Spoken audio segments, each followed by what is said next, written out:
Thank you very much. Mr. Deputy President, our leader, the party leader of ODM, Oburu Oginga, governors present, senators present, members of parliament, both from Kenya and from Yala. I have a written statement, just like Daktari Oburu. Allow me to read half of it, and then I will speak the rest. It is good to be back here at the Kenyatta International Conference Center, the birthplace of the Memorandum of Understanding between Kenya Kwanza UDA and ODM. Exactly 1 year and 3 days ago, my brother, the late Right Honorable Raila Odinga, and I agreed to work together in the national interest for the benefit of our country. Although our brother Raila is no longer with us physically, his wisdom, foresight, and enduring commitment to the nation continues to remain steadfast in upholding the principles Raila Odinga stood for. Together, we honor Raila's legacy through our continued commitment to the ideals he championed for the unity and advancement of our country.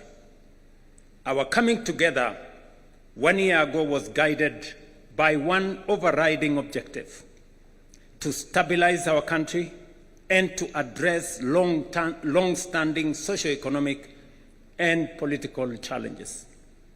For too long, our politics had been consumed and trapped by division, tribal competition, and regional rivalry instead of focusing on the real issues affecting the lives of all Kenyans equally. Together, we resolved to change that. Today's joint parliamentary group meeting between the two parties is therefore significant, not only because it reflects the spirit of that agreement, but also because of the responsibility we carry as leaders to deliver on commitments made to the people of Kenya. We had planned to mark the first anniversary of the signing of the MOU on the 7th of March by assessing the progress made in implementing the agreed agenda. However, as you all know, in the days leading up to that date, our nation suffered a tragic loss. We lost a distinguished member of parliament, the late Honorable Johanna Ngeno of Emurua Digir, who was a committed member of this parliamentary group and a dedicated servant of the people. Were it not for the fatal helicopter crash, the Honorable Ngeno would have been seated here with us today. May his soul rest in peace. Ladies and gentlemen, the MOU between UDA and ODM was built around a 10-point agenda, drawing largely from the recommendations of the National Dialogue Committee, or commonly known as NATCO. These agenda items address critical national issues, including electoral reforms, the cost of living, governance, and economic stability. Following the signing of the MOU, we immediately began implementing the agreed programs. I am pleased with the report that has been presented here today by the Oversight Committee, highlighting the progress made across the 10 agenda items during the past year. The progress we have made is evident across several areas. Our country today enjoys greater stability, and the partnership has created an environment in which government programs can proceed without unnecessary political disruption. Opportunities for our young people are expanding, with government programs now reaching hundreds of thousands of young people across the nation. through initiatives in housing, health, agriculture, education, the digital and creative economy, as well as the labor mobility programs, we are deliberately expanding new avenues for employment. Allow me, ladies and gentlemen, to paraphrase, because I have been particularly meticulous in trying to find out where we are in the process of implementing the 10-point agenda. And just for the record, the 10-point agenda was not imposed on us. The 10-point agenda was our commitment, voluntary commitment between our parties in respect to the people of Kenya. There are some people who want to appoint themselves supervisors, as if we made the commitment to them. We did not make the commitment to them. We made the commitment to the people of Kenya. And our responsibility and reporting is to the people of Kenya. And let me say the following. We did this, and we set the standard very high ourselves, because we believe that is what we should do for the people of Kenya. Not because anybody forced us, not because anybody imposed it on us, but it is because it is our commitment that Kenyans deserve a higher standard of commissioners to the IEBC. You remember very well that that was a very big debate. Today, we have gone through the process. The court processes have been dispensed with, and today we have a functioning Independent Electoral and Boundaries Commission. It has already conducted several by-elections, and as a show of confidence in this broad-based administration, all the parliamentary elections that have been held have been won by broad-based. I said all of them. Yes. Just for good record, and we are not Atusemi. That's what it is.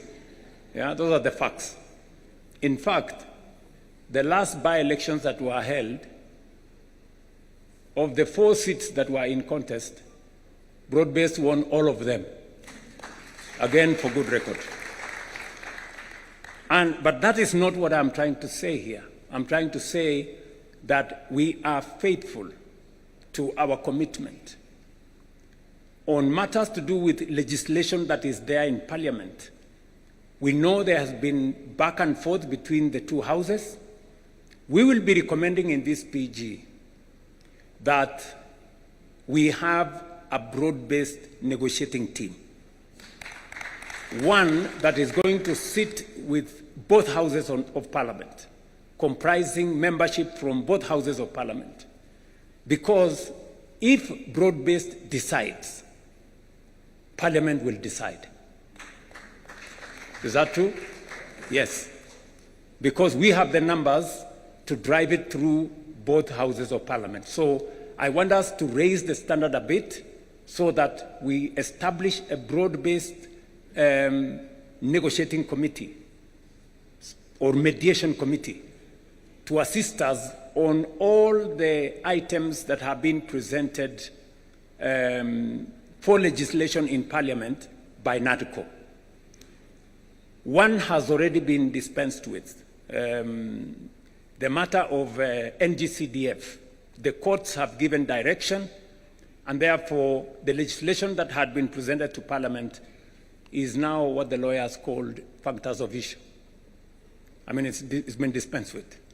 So we now need to pick on what the directions court has given to do the rest of the funds. Let me speak specifically to some 6 or 7 critical issues that I have distilled from the report that was presented to us. especially on those 6 or 7 issues. Number one is inclusivity, and especially the matter of cost of living. The people of Kenya have spoken with clarity on how they want our country to be much more inclusive, and for us to be able to have a society that leaves nobody behind. We have done 5 issues on this subject of inclusivity and cost of living. Number one, we now have a policy on the marginalized in Kenya. We have provided bursaries for their children. We have provided many other interventions that will assist minorities, people who are perceived to be marginalized, for them to be brought into the bracket and so that they are not left behind. We have deliberately dealt on matters that finally dictate cost of living. And there are 4 matters that dictate cost of living: cost of food, cost of fuel, because it influences our transport, the cost Kenyans pay for healthcare, and the cost Kenyans pay for their children to go to school. We have addressed all the 5 issues. Number one, on food inflation, on matters to do with food, we have transformed our agricultural sector. We can confidently stand here and say we did, over the last year or 2 years, we have produced more maize, we have produced more tea, more coffee, more sugarcane, and the whole productivity space has risen.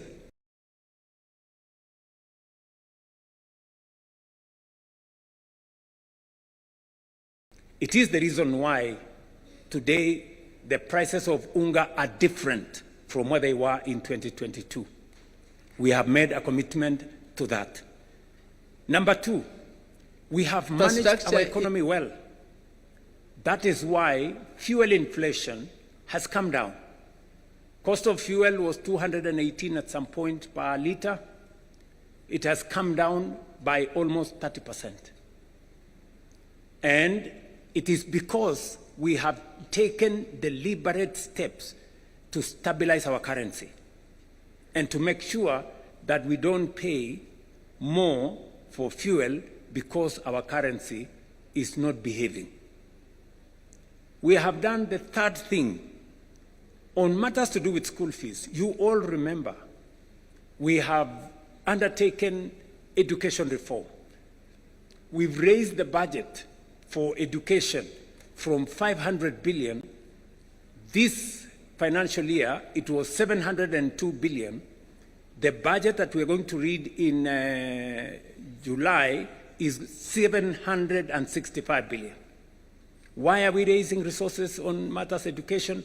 Because we are putting more money in making sure that every child goes to school. We have not only hired more teachers, because if government does not pay for those teachers, boards of governors pay for them, which means parents pay for them. We've hired more teachers to lift up the burden on parents from paying board of governors teachers. Number two, we have reduced fees for our university and TVET institutions by between 10 and 40%. The committees on education are here. We have also, as of this week, reduced the fees for our TVET institutions from 105,000 per year to now a standardized 67,000 per year. You heard the Minister for Education announce that this week. It is because we want to make sure that we lift the burden of parents on matters to do with school fees. And that is the standardized fee. And then we will now go in with all the bursaries. The counties are given all the bursaries the NGCDF is giving. And we have signed agreements with counties. You remember the Comptroller of Budget did raise issues on counties supporting bursaries. The Ministry of Education has signed with all the counties. Now,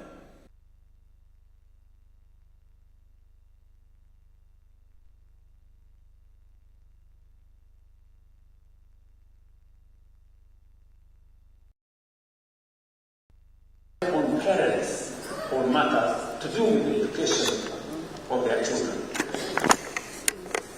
You all know that also we have lifted a heavy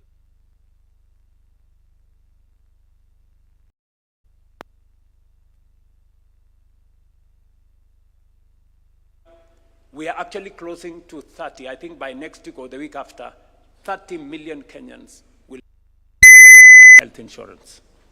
2 billion shillings this week alone for PHC and for SHIF. This week alone. We are paying the highest amounts of money to any hospital that has ever been paid under any other administration or under any other program. That is the reality. That is a fact.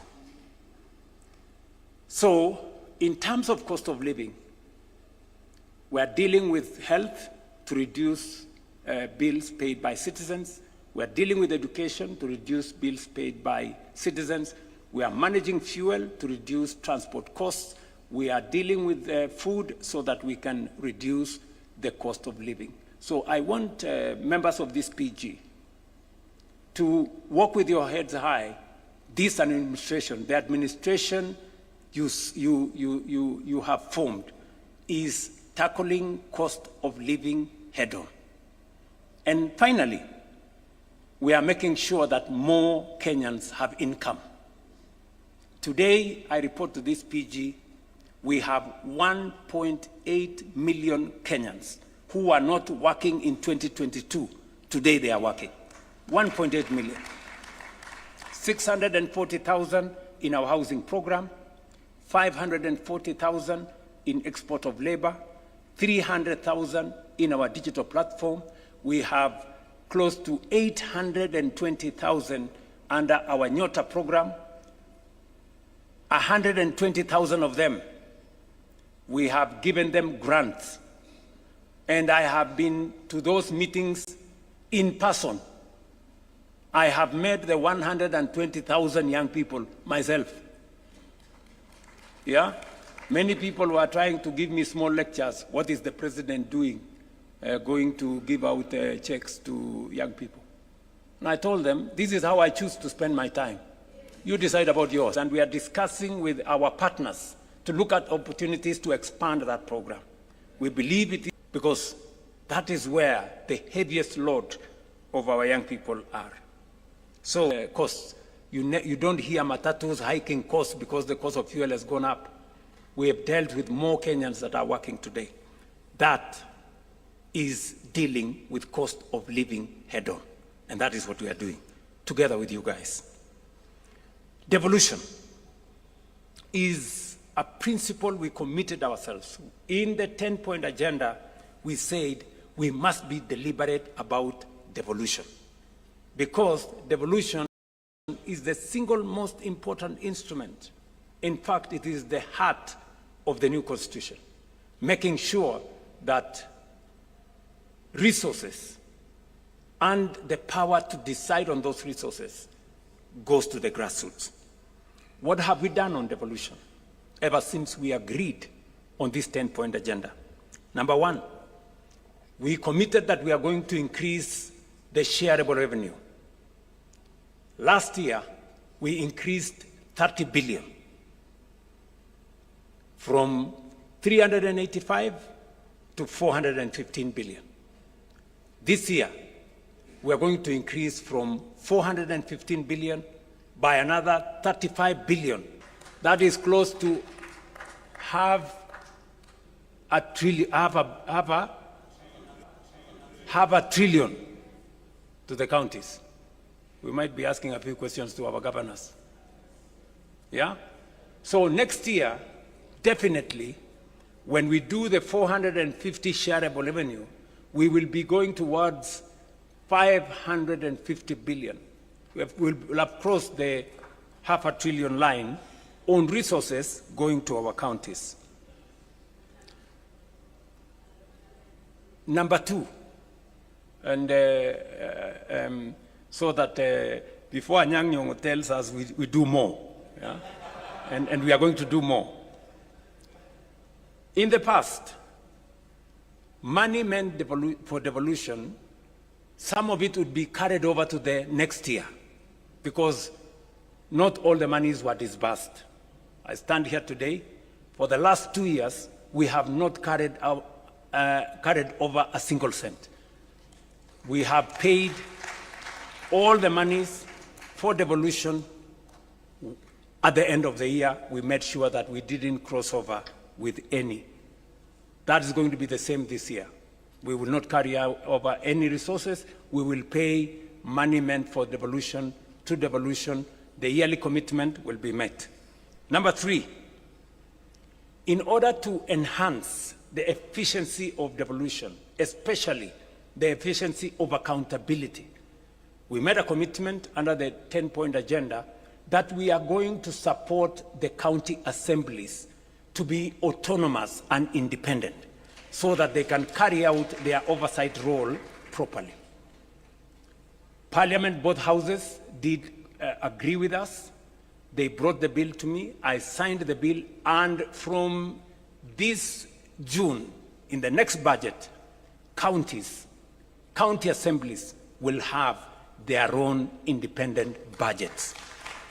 They will no longer need to make friends with the county governments or to be friends of governors for them to get their resources. They can then, hopefully, we are going to be expecting of the county assemblies to exercise their oversight mandate much more robustly, because now they will not have excuses that in case they are too tough on the governors, they may lack the resources for their county assemblies. That will now be a thing of the past. And then number four, on devolution again, we realize that just as we have the national administration, the county assemblies, members of county assemblies and governors have no pension.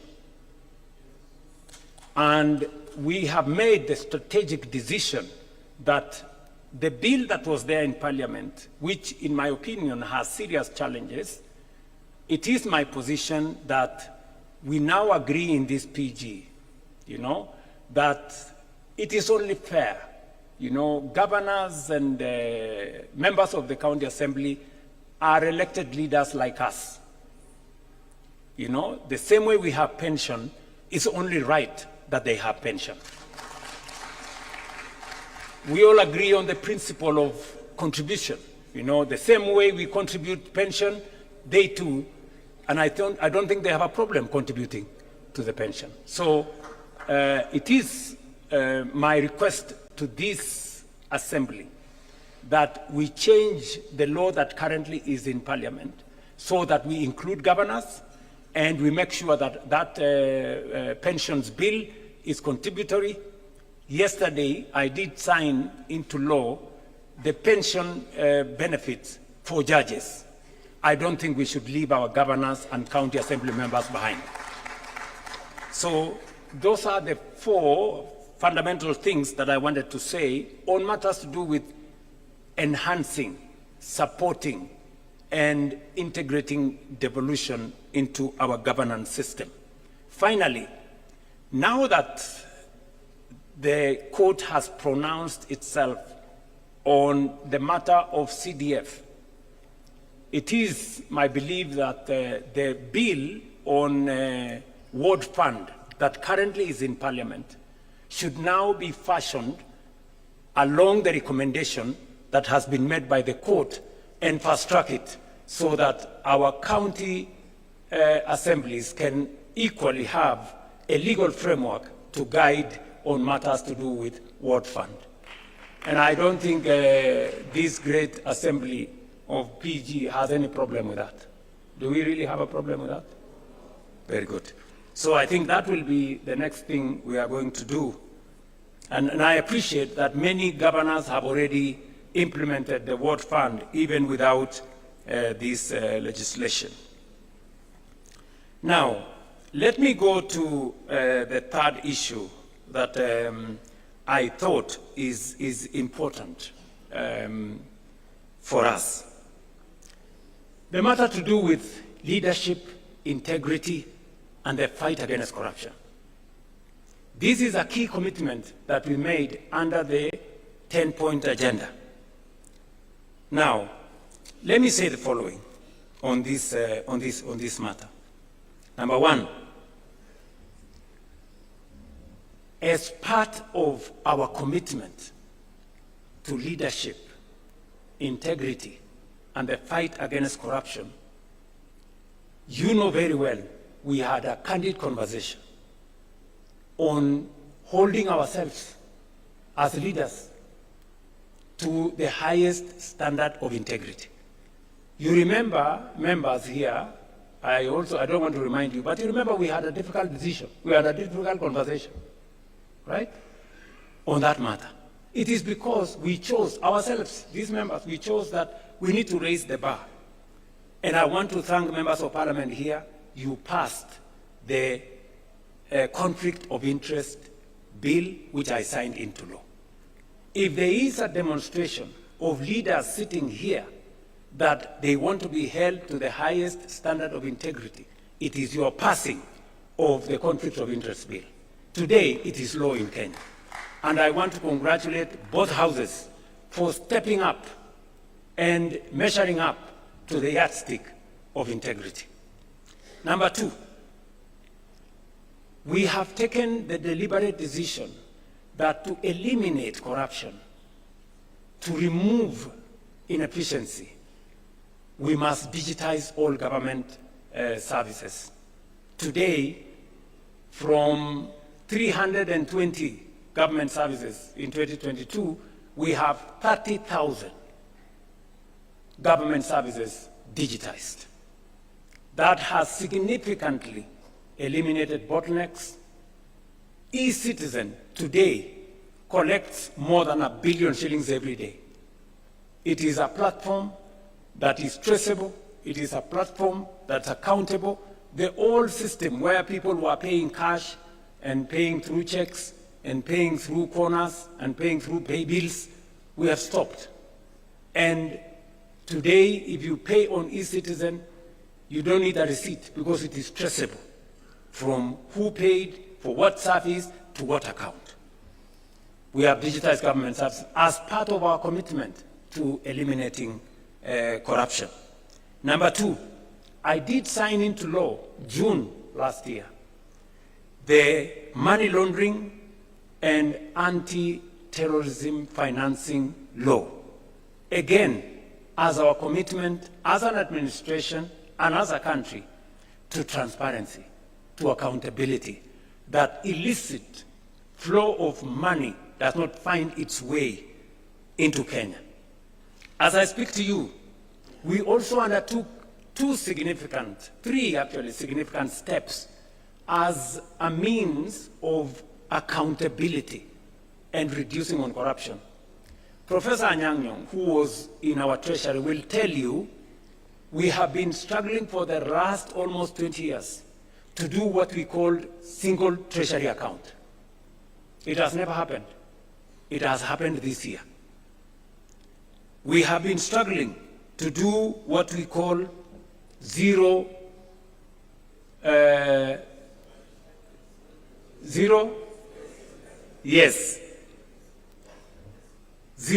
budgeting, meaning that we eliminate confusion. There was an element where people were saying corruption is budgeted. This time round, we are introducing greater accountability on budgeting to make sure that for every budget, every year we bring it to zero, we know what was achieved, what was not achieved, and then we plan again. So those two, and then finally, we are undertaking the e-government procurement. We know it has caused difficulties. It has not been easy. But it has not been easy because those people who are used to manipulating things and tenders and what have really fought this matter. We agreed on EGP like 8 years ago. I think it was 2020. It has been in the books. It has never been implemented. We have implemented it this year. Why? Because we want government procurement to be transparent. We want accountability. And we want to know if you are selling to government, are we getting a fair price? Who is supplying the tender?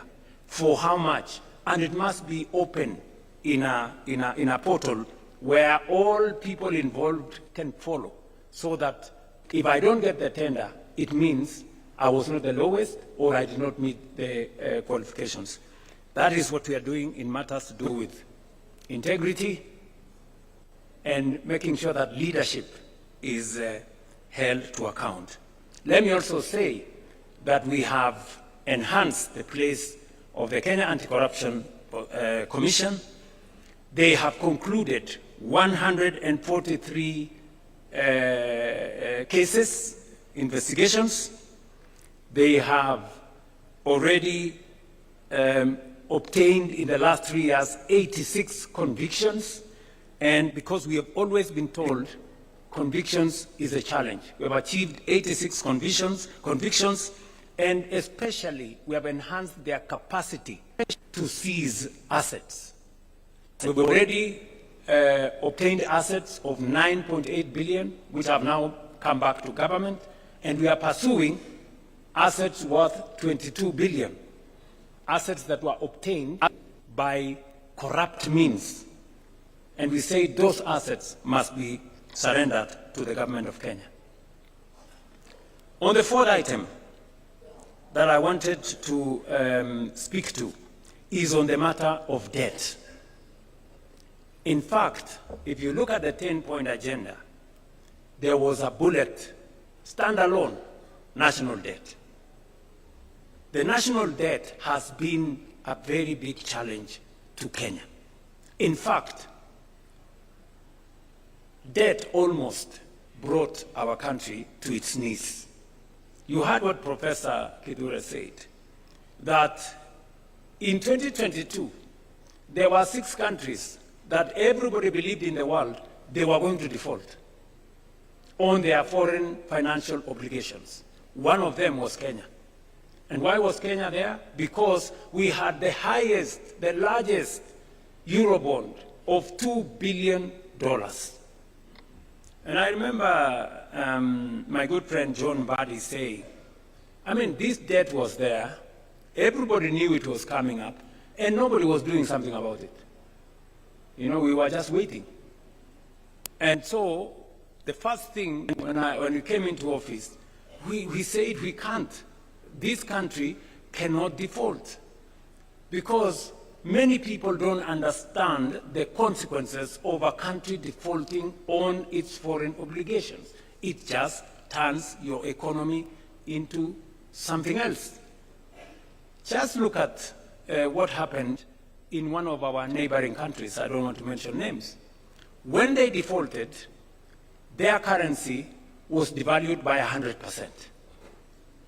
Just imagine Kenya's currency moving from 120 to 240. Would we have a country left here?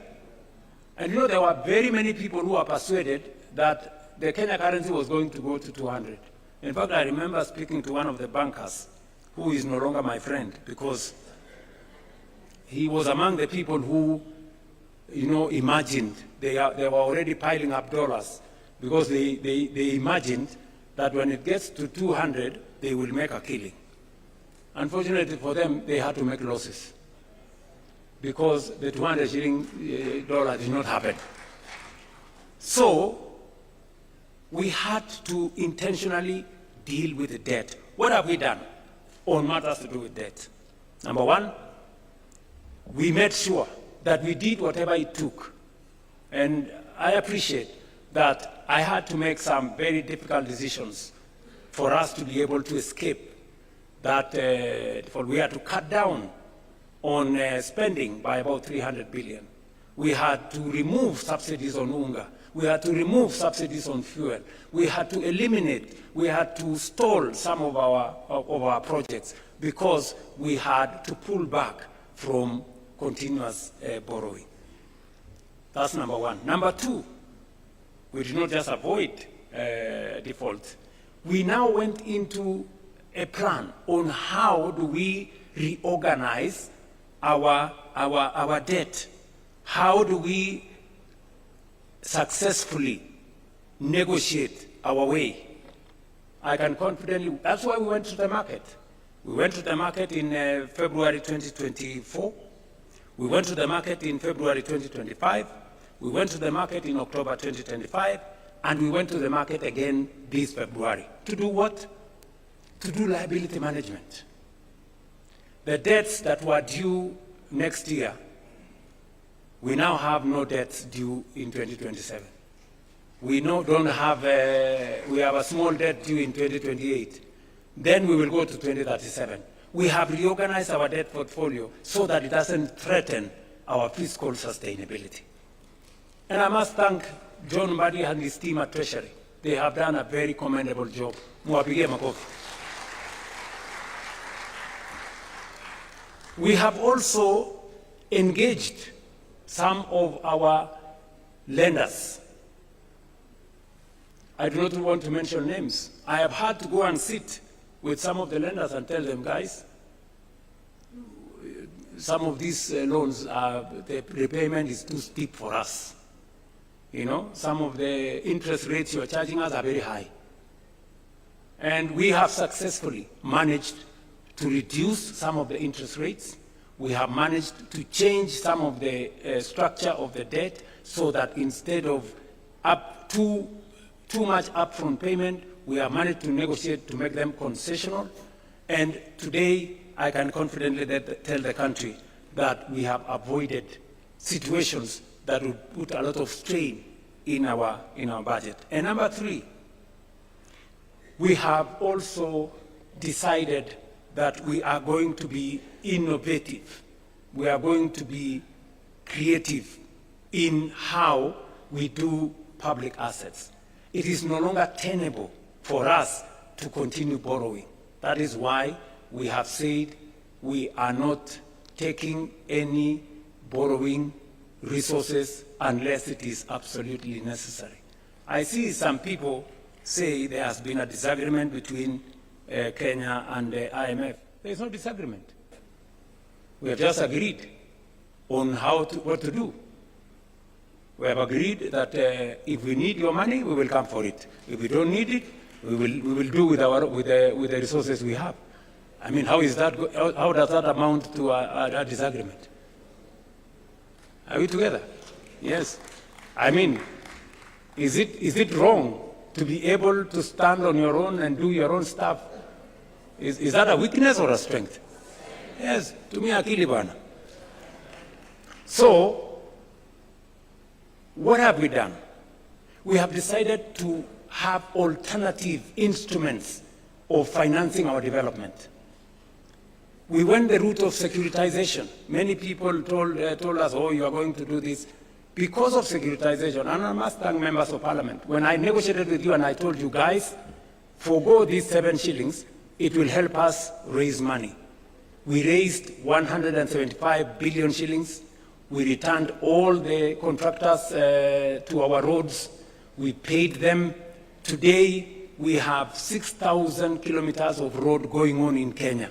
We have 90% of our contractors are back on site, and new roads are now being contracted because we decided not to continuously depend on the budget. We looked for alternative instruments of financing our road infrastructure.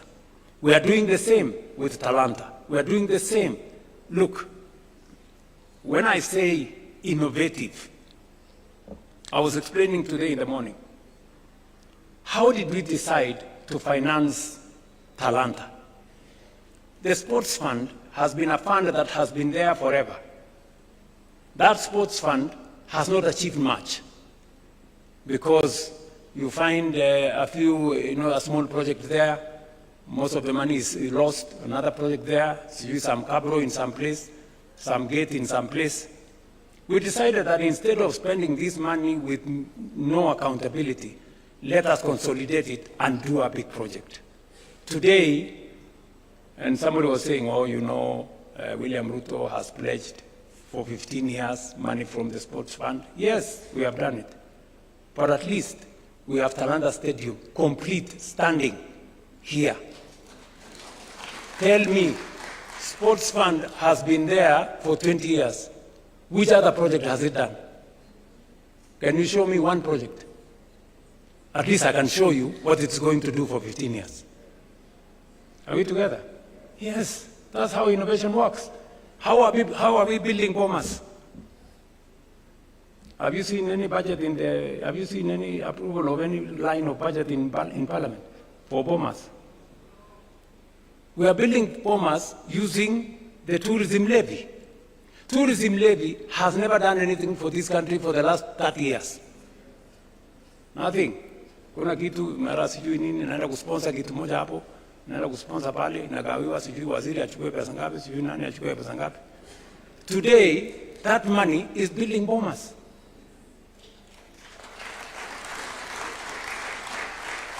Friends, that is how thinking out of the box looks like. Kwani mlikuwa mnafikiri thinking out of the box ni kufanya kitu gani? You know, if we had gone to borrow money to build all this, we would be in trouble, you know. So we have decided to think outside the box. Securitization. We are discussing today proceeds from some of our mature assets. When we discussed about selling a stake in Kenya Pipeline, oh, many people said, oh, you want to sell the family jewel, or you want to sell this. We've done privatization before. We privatized Kenya Airways, we privatized KCB, we privatized Safaricom, we privatized I don't know which company. But today, we cannot account for the proceeds of that privatization. We are doing it differently. And that is why Parliament passed the National Infrastructure Fund. It is not an experiment, as I said yesterday. It is what other countries have done. It's what India has done. It's what the UK has done. It's what Ghana has done. It's what South Africa have done. And that is the way to the future. This morning, Leo, I rang the bell at Nairobi's Securities Exchange, and we collected 106 billion from the sale of our stake in Kenya Pipeline IPO. And we are going to put that money in the National Infrastructure Fund. You know, let me explain to you. If we don't have the National Infrastructure Fund, the National Infrastructure Fund gives us a different leverage. It multiplies that 106 billion 10 times. You know, not through magic, no. Through innovation, creativity, and financing. And that is how we are going to have additional resources to do our roads, to generate more energy, and to do what our senior here, party leader, was saying. He said, we pretend that there is always an emergency in northern part of Kenya, when we know it's going to happen. Because of what we are doing now, if you read today's newspaper, we have already advertised for several dams. So when I talked about us using the National Infrastructure Fund and proceeds from privatization for building infrastructure, we are not talking about the future. We are talking about doing it now. We've already done the contract for Jomo Kenyatta. That is where about 15 billion shillings is going to go. And that 15 billion shillings is going to enable us raise 150 billion, just by putting 15 billion. It's the same thing we are going to do with the dams. If you check today, we have already advertised several dams, because that is how we are going to cure the problem of food insecurity. Water harvesting, water storage, irrigation. That's how we are going to eliminate the shame of hunger in our republic. And we are beginning that journey today. Many people were asking themselves, will the National Infrastructure Fund be accountable? I want to tell you, yes, it's going to be accountable. It's going to be accountable to Parliament. It's going to be audited by the Auditor General. It's going to engage Cabinet. And we are going to make sure that no shilling of that money is going to go anywhere except for productive national infrastructure. I will be appointing the board tomorrow. The governing council tomorrow. Then they will be the one to competitively recruit the board, because we want to inject transparency into that space. I was saying this in reference to debt, how we are dealing with debt, and how we want to make debt not a threat to the Republic of Kenya. Number one, we have negotiated with our lenders. Number two, we have rearranged, using liability management, the debt portfolio. Number three, we are using different mechanisms to raise revenues for matters to do with the public infrastructure development. We are using private-public partnership. Finally, the Rironi-Mau Summit Road, we are not even investing money from the public. That is being built using private-public partnership. And that is how we are going to grow our country without putting too much burden on citizens on taxation or over borrowing from everywhere. So, national debt. So if anybody was doubting the commitment of the broad-based government or our commitment to the 10-point agenda, I have explained with clarity what we are doing, because we set up this exam ourselves. We wanted the highest standard for ourselves so that we can serve the Kenya people better. Let me go finally to one more issue, and that is the issue of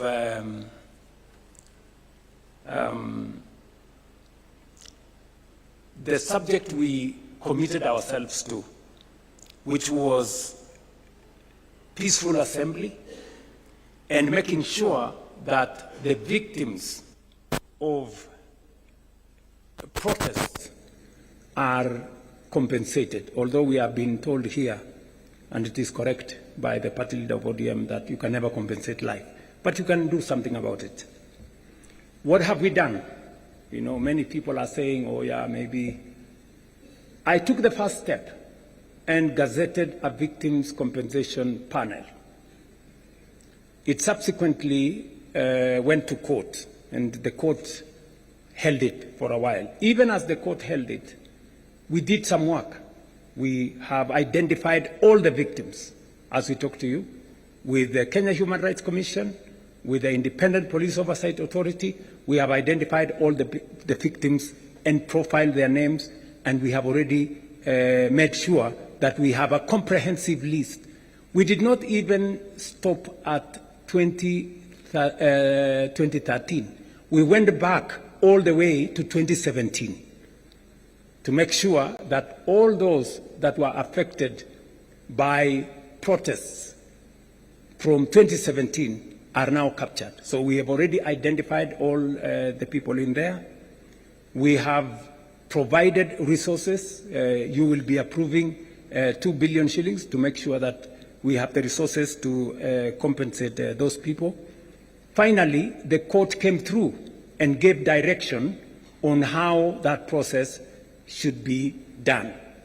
And last week, we now, in compliance with the decision of the court, Last week, we gazetted a panel, as was recommended by the court, to expedite this process. And it is our belief that unless something else happens, we should be able to conclude this exercise before June, so that we can all be in that space.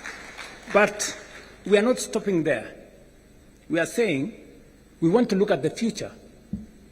And so I think it would be right for us in this BPG to recommend that the Kenya Human Rights Commission propose a law to Parliament on protection of protesters. Let there be a law on how to protect protesters, because it is a constitutional right. We do not want to propose the law from the executive side of government. Let it be proposed by the Kenya Human Rights Commission in consultation with others, so that we can carry that through. Let me conclude by saying that aside from that, we have facilitated the Independent Police Oversight Authority to make sure that those security officers in breach are held to account. As I speak to you today, 35 cases have been successfully prosecuted and 49 police officers have been convicted. As I talk to you, we have another 30 cases that are undergoing this, and the process is ongoing. We have implored on the Police Oversight Authority to appropriate this mandate as efficiently as they can, so that we can all move together in that same direction. On matters to do with the rule of law, I think it was explained to us here with a lot of clarity. Number one, we are facilitating the courts to make sure that they have the human capital to deliver on this mandate. I did swear in 11 judges of Court of Appeal. There is an ongoing process of hiring more judges. There is also an ongoing process of hiring more magistrates. We have provided the resources for that. We did provide also resources for the mobility of our judicial officers. They wanted some vehicles. We have provided the resources for them. They wanted the resources to do e-filing across the country. We have provided resources for them. And yesterday, as I said, with the passage of Parliament of the benefits, especially pension benefits bill for judges, yesterday I did sign it into law so that we can give our judicial officers greater capacity and be able to, for them to be able to appropriate and discharge their mandate as is required of them by the Constitution. So, in a nutshell, these are the items I wanted to speak to you about, just as summary of the items that we are engaged in as an administration.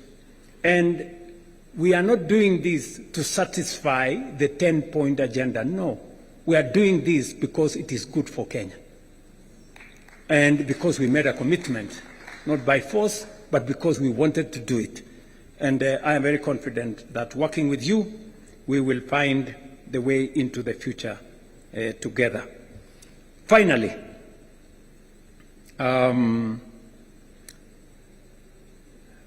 while some initiatives have taken longer due to parliamentary and other judicial procedures, we must now accelerate the passage of the laws that are there in Parliament. And I do recommend that we establish a mediation committee, a broad-based mediation committee, to negotiate between the two houses of Parliament so that we can fast-track whatever is remaining of the 10-point agenda. I know the committee, the Oversight Committee, have requested us to extend their term by only 60 days for them to conclude some of the processes they are doing, and I think it is only fair. They have done a great job, I think it's only fair that we extend that by 60 days. I don't know whether that is agreeable to members here. Will as many as of that opinion say aye? Aye. Will as many of the contrary opinion don't speak? Okay. All right. So I think it is so extended. And finally, I want to secure your concurrence that we ask the leadership of Parliament to establish a broad-based mediation committee to negotiate on some of the issues that are outstanding on the NADGO bills that are in Parliament. Do we agree that we establish a broad-based mediation committee? I put a question. Will as many as of that opinion that we establish a broad-based mediation committee say aye? Aye. Will as many as of the contrary opinion shut up? Okay, so I think that is that. And finally, I want to request that with where we have reached, I don't know whether this is the right point for us to say this. Where we have reached in the consultation, I will maybe want to ask the leadership to come and read for us the summary of what we have achieved. But let me say the following, because following consultations between the party leader of ODM and myself, on behalf of all of us, the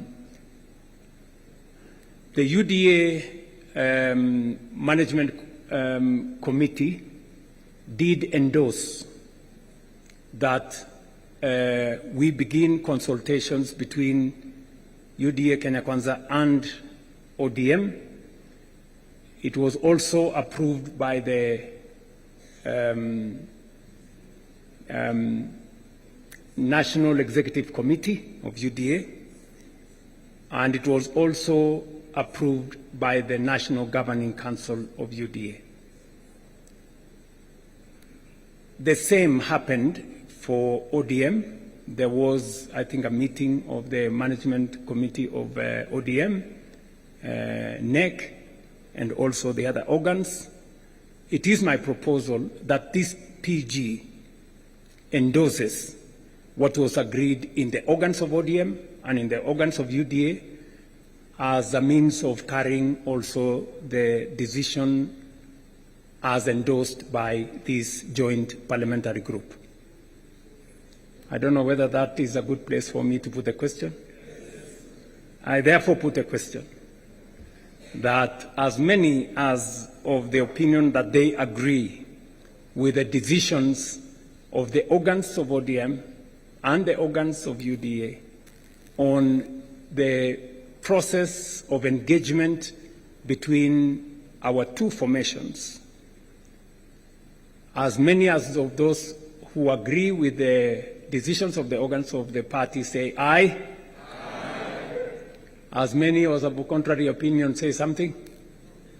Nothing. Okay, they say nothing. The ayes have it. I don't know whether there is another matter. Yes, there is a final matter. Just hold on, Chair. There is a final matter that it is my request and that of the party leader of ODM that as a way of now progressing our consultations in line with the authority given to us by the organs of the party, that this PG endorses the formation of a technical committee to now take the process forward of 4 members from ODM and 4 members from UDA to craft for the party leader of ODM and myself a technical committee to put together how we take this process into the future as recommended by the party organs of the two formations. And we want to ask this PG to agree that we form a technical committee of 4 members each from UDA and ODM to take this process forward. As many as of that opinion say aye. Aye. As many as of a contrary opinion, if they want to say something, they have nothing to say. Okay. The ayes have it. Okay, it is, I think, for good record, we should say the ayes have it. I think I have discharged my mandate as permitted by Daktari Senator Oburu Oginga. I did secure his concurrence that I undertake this exercise. So I want to say thank you very much. I leave now the other processes to the rest of the people.